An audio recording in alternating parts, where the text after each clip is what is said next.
Welcome to the Tech Egg. Don't get scrambled. Enjoy the video. Start by assembling ingredients and prepping vegetables for this Madras Samayal Mushroom Soup. Use 200 g mushrooms, 1 large onion sliced, 2 tablespoon oil, 1 tsp mustard seeds, and 1 tablespoon Madras masala. Measure 500 ml vegetable stock and 200 ml coconut milk and keep them nearby. Peel and finely chop 2 cloves garlic and a 1-inch piece of ginger.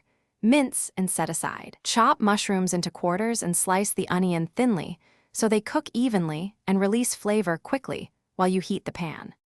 Heat 2 tablespoon oil in a medium pot over medium heat.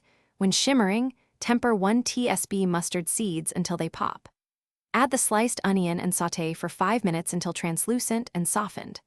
Stir in minced garlic and ginger, cooking about 1 minute until fragrant, then add 1 tablespoon Madras masala and the quartered mushrooms.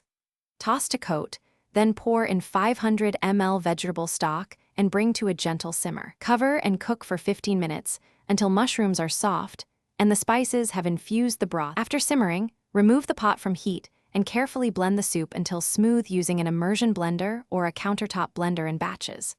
Return the blended soup to low heat, stir in 200 ml coconut milk for richness, and add 1 tsp lemon juice to brighten the flavors. Taste and season with salt to your preference, then finish with 2 tablespoons chopped coriander and a light drizzle of oil. Serve hot with crusty bread.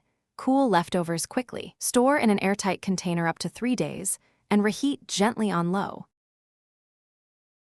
Thanks for watching. Consider subscribing if I helped unscramble your problems.